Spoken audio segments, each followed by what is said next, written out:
Hello,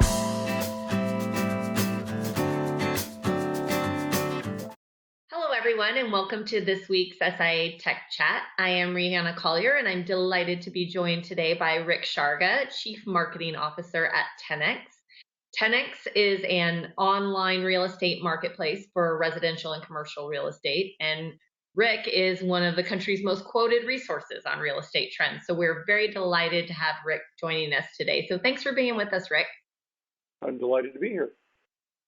So let's go ahead and get started. Now, at 10x, you believe the future of real estate is online, of course.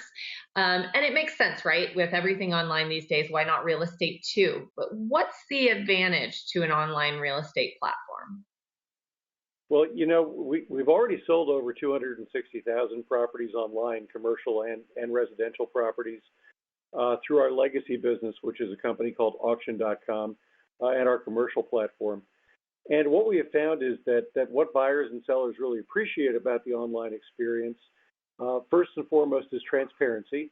There's nothing hidden about the transaction online. You can see where you are in the transaction process, what the opportunity is for you to buy a property that you might be interested in, or to see what kind of interest there is in the market if you're a seller. There's a lot of ease. There's a lot of efficiency. We believe ultimately that what the consumer wants and what the consumer will demand is an ability to buy real estate anywhere he or she happens to be, anytime they're ready to make that purchase, and on any computing device that they'd like to make it.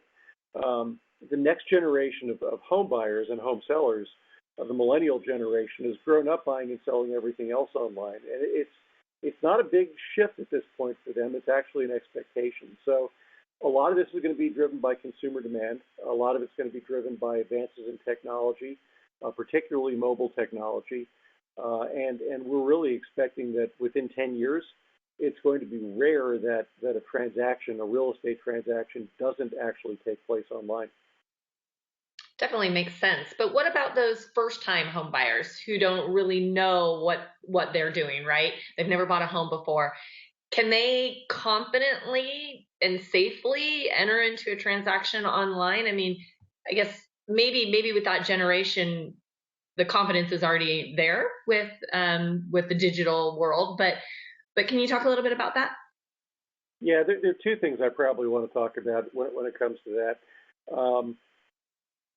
The ability to do this transaction online is due to the fact that more and more data, more and more information becomes available because of the internet, because of the availability of having mountains and mountains of usable information at your fingertips, whether you're at a desktop using a tablet or using a smartphone. So in a lot of ways, the first-time home buyer today and the first-time home buyer of the future can be more confident than previous generations of first-time home buyers who had to rely on other people to give them the information that they needed in order to make an informed decision about whether to sell a property, whether to buy a property, how much to pay for the property that they were interested in buying.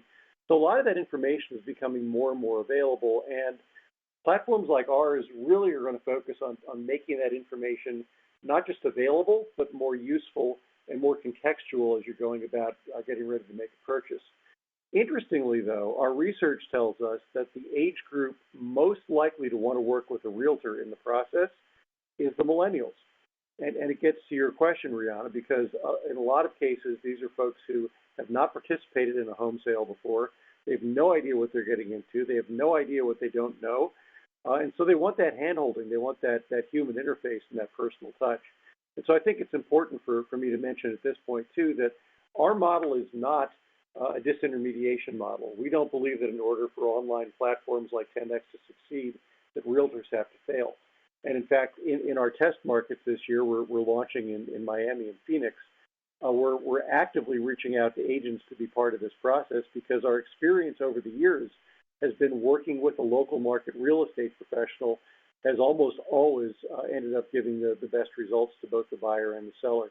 One other point on this I wanted to mention is that our business model at 10x Homes really is to reach out to those pre-first-time home buyers and help them prepare themselves so that by the time they really do get to a realtor or out looking at properties, they know the whole process. They're better educated, better informed, and much more ready to execute a transaction than previous generations were. And you really wouldn't be able to do that prior to the advent of online technology. So just to clarify on that, can you give us some more detail about where the realtor will fit into this? You said that you want them to be a part of the process. Where do they kind of fit in this situation?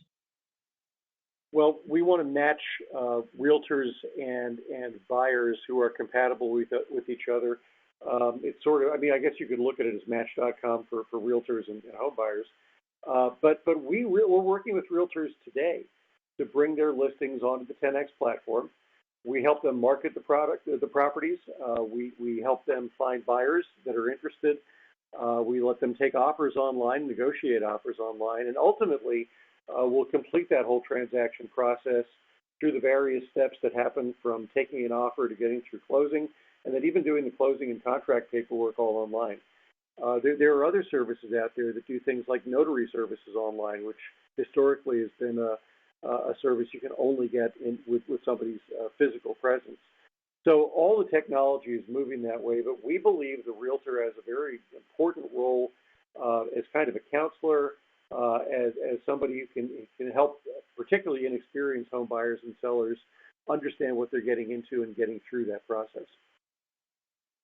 Now, 2016 closed, and we saw the NAHB index. We saw a spike in home builder sentiment, and I'm assuming this will indicate we'll see an increase in homes that are being built. How is that going to impact the housing market? Are there people to buy those homes? There's actually more pent-up demand than there's available homes right now. In a normal, healthy housing market, there's about 6 months supply of existing homes. In today's market across the country, it's about 4 months supply. And if you get into some of the hotter markets in the country, places like coastal California, Seattle, Portland, Austin, in many cases, there's less than a month's supply available. That's created bidding wars, and we've seen home prices rise a lot more quickly than most people expected them to because there's so many people going after such limited inventory. Builders are finally coming back to the market. For the last few years, when you've seen housing start numbers, a lot of those starts were actually multifamily units. So the builders were banking on the notion that as households were being formed, more and more of those people would be renters rather than buyers. But in the last quarter of 2016, we finally started to see groundbreaking on single-family homes. We're still seeing far fewer homes being built than are built in a normal market. We fell off a cliff when the housing bubble burst back in 2008, 2009, and really haven't recovered from that yet. And we probably won't be back to normal either in terms of new home building or overall home sales until probably 2018 at the earliest. But even though we're slightly below normal, we're still going to wind up selling 5.5 to 5.6 million existing homes in 2017, and probably close to 650 or maybe even 700,000 new homes. So it's getting back to normal. We're probably about 1 million units shy between new homes and existing home sales, but we're slowly catching up, and that's probably the necessary fix to the market that really had one of the most volatile boom and bust periods we've ever seen in history. Yeah, that's encouraging. Now I want to just take it back to technology for a second before we wrap up. IoT is something else that has the potential to really impact the real estate market among a lot of other markets, right? How do you think the movement towards the whole smart homes will impact the industry? I was fortunate enough to see a smart home demo at Microsoft's corporate offices about 8 years ago.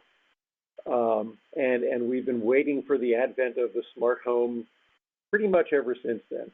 We're finally starting to see, as the Internet of Things really takes on a life of its own and starts to get some traction, we are starting to see some visible representation of that. You look at whether it's the Amazon Echo or some of the technology that Google's invested in, some of the advances that Microsoft has made.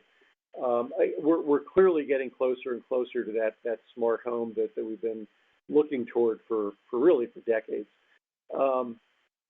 What I do think you're going to see first, though, is a lot of retrofitting of existing homes to take them from, basically analog technology into the digital world.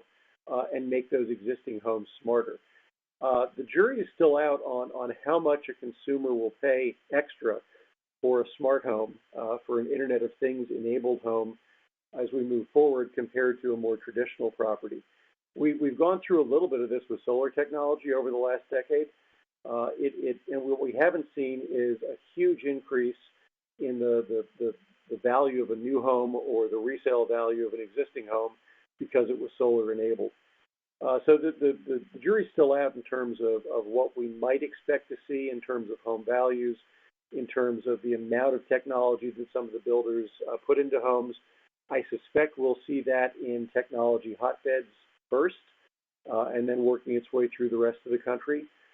And ultimately, I think you're going to see more and more technology built into everyone's homes.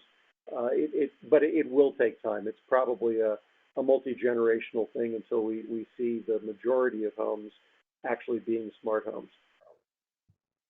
Sense. It's funny, some of those technologies you mentioned made their way into my home this holiday season.